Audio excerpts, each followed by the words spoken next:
What's going on, everyone? So, one of the big acquisitions in the Russell Westbrook trade was acquiring Jarred Vanderbilt. From the immediate jump, it was a major impact, right? Lakers went from like a middle of the pack defensive team to the best defensive team in the league because you had a guy that was an absolute menace in Jarred Vanderbilt with his size, his length, his foot speed, his toughness, his ability to just do the hustle plays and do the dirty work, right? Diving after balls, switching. I mean, how many times did you see him on one side of the court go defend somebody over here? The ball swings, the guy's open, he sprints across the court, defends over there, forces the guy off the three-point line, but sticks with him, and then creates like a steal or a block or just something crazy. You're just like, dude, this guy is like five guys on the court at once.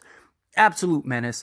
But the big knock with him is the offense, right? He has been massive defensively. He might be a top 5 defensive player in the league. Seriously, like with his tools and his intangibles, but he really lacks the defensive side, right? The offensive side, right? He's a guy that corner threes were massive for the Lakers, right? And teams were just kind of leaving him vacant in that corner and allowing him to just kind of coast there and sit there. And if he made it, he made it, right? Because he was 30% from three.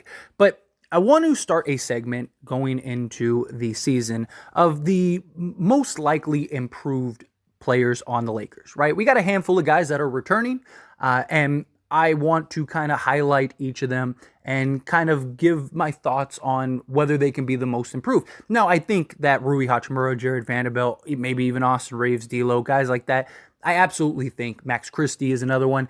Absolutely think that they all have arguments for most improved. And I also think that all of them will be most improved, right? They will be more improved than last year. But kind of want to highlight them in the same video, as well as also kind of like just highlight the possibility of that one guy that stands out more than anybody. Kind of like Austin Reeves was that guy that just blatantly stood out.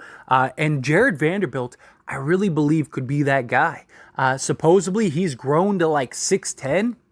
If he's 6'10", then watch out, because he already was a great defensive player. Now he's bigger and longer and quicker, and come on, this guy, he also looks like he's bulked up a bit, right? He's been working like a madman on that corner three, and if he can even just slightly, I'm not asking for him to be a 50% three-point shooter. He had some crazy leap in just three-point percentage. He jumped up like nearly 18% from three between the previous year and last year. Don't expect that again, because then at that point, he's almost 50% from three.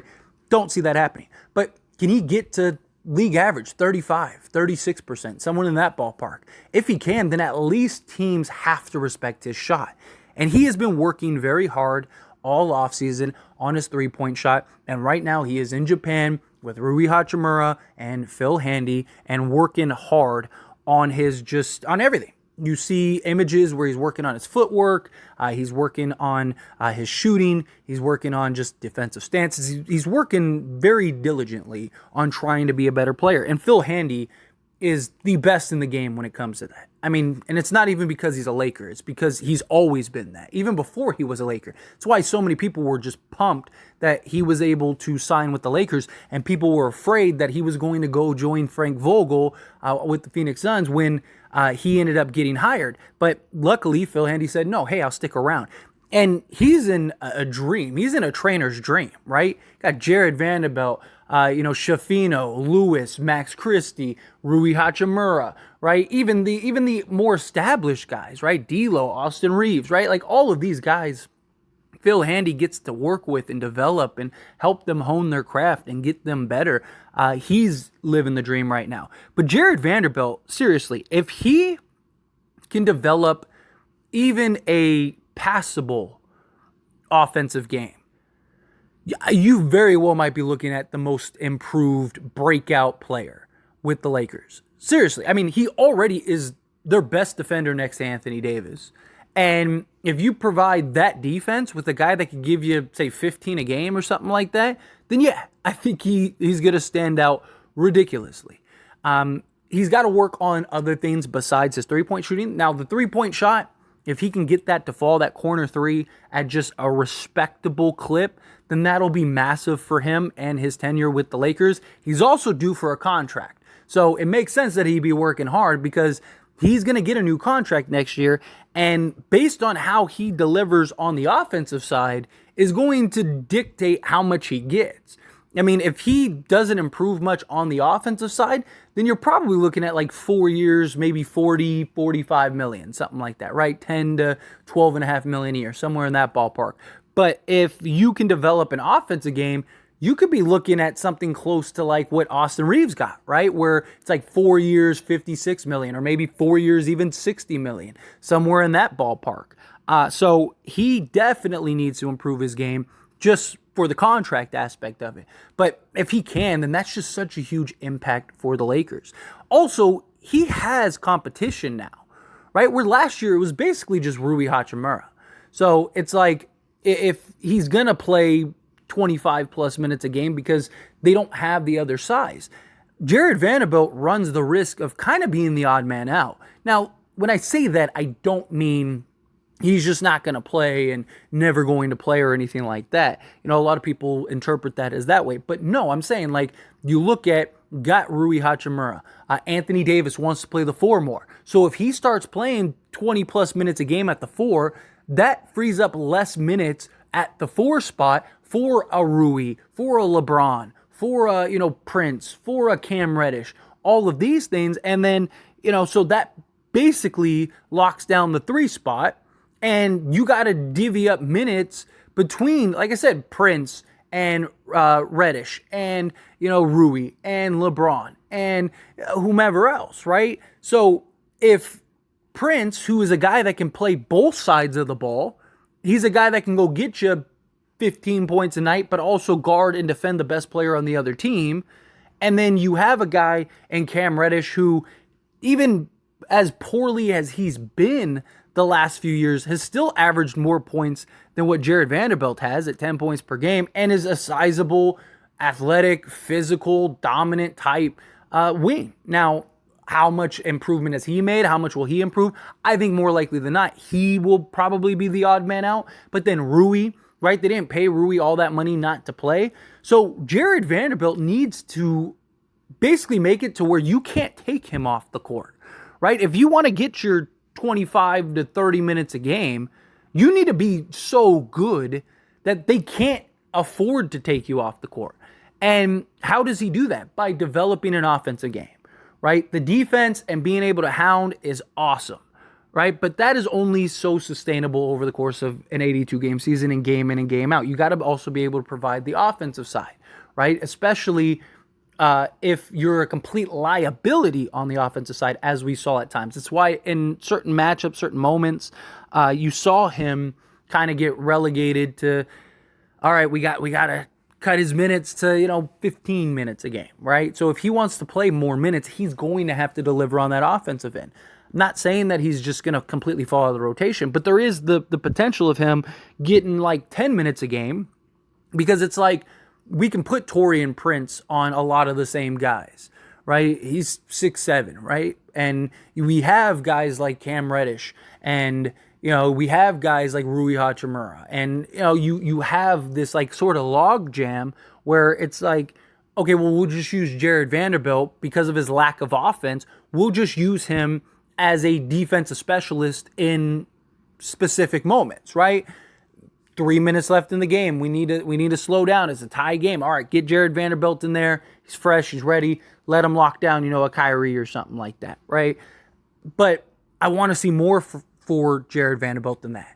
I want to see him get his 25 to 30 minutes. I want to see the Lakers have to force Taurean Prince to play the backup too, because you just can't take Jarred Vanderbilt out the game, right? You need him on the court because he's giving you 15 a night and is just locking down the opposing player. If he can do that, he will be the most improved, right? Rui Hachimura may end up becoming a 20-point per game guy. Austin Reeves may continue to display what we saw him display and all that stuff. Maybe Max Christie earns a rotation spot. He's 15 minutes a game or something like that. I don't think any of that matters if Jarred Vanderbilt is a legit two-way player. If he is a legit two-way player, this guy is going to stick out like a sore thumb, because defensively, he is an absolute juggernaut. And then if he can just provide some relevance in the offensive side, then teams are going to be in trouble. And he needs to work on his hands as well. That's another big thing, because teams sag off of him so much. And even if he does get to, say he does get to like 36%, right? Depending on the guys that are on the floor, teams are going to start looking around and going, all right, well, like everyone on the court, like Austin Reeves, D'Lo, Prince, like all these guys, they're on the court. They're all 40% three-point shooters. So we might as well leave Jarred Vanderbilt open in the corner. And we've seen so many times where guys will sag off of him, completely forget that he's in the corner, and he just makes this hard cut because he's quick-footed, and boom, ball's right there, and he just fumbles the bag. Or he just doesn't gain control over it and botches the layup or whatever. He needs to, if he can do a better job with his hands, that would be great. And his dribbling. The three big things I want to see from Jarred Vanderbilt is his ability to dribble and control the ball, the ability to catch the ball, and the ability to shoot the three. If he can do those three things, this dude is going to be something special, because he is, again, already elite defensively. You add in an offensive game, you make him a cutting threat, and if he can go coast to coast and do it comfortably, which we've seen him do on a few occasions, but it doesn't always look very comfortable to him. I want to see him be able to get the ball off the board and just push the pace. And if he really is 6'10", use that size and length and just cut through the defense and get to the basket, right? If he can develop that type of game, then the Lakers are going to be a handful. Good luck trying to beat this team, because you're talking about a top 5 defensive player in the league, in my opinion, and then a guy that has a legit offensive game. I mean, there's very few guys like that. There's very few elite defensive players that can also provide you 15 a night, right? And we've seen Jarred Vanderbilt have good nights, but it's the consistency.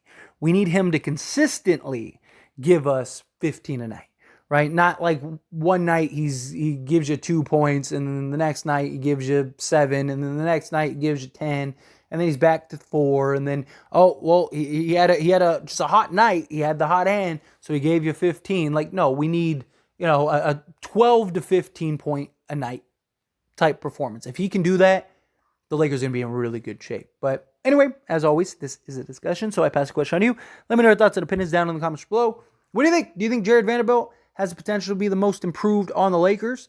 Do you think that it'll be someone else? Do you think he has a real shot at it? However you feel, whatever your thoughts are, I'd love to hear it. Let me know down in the comments.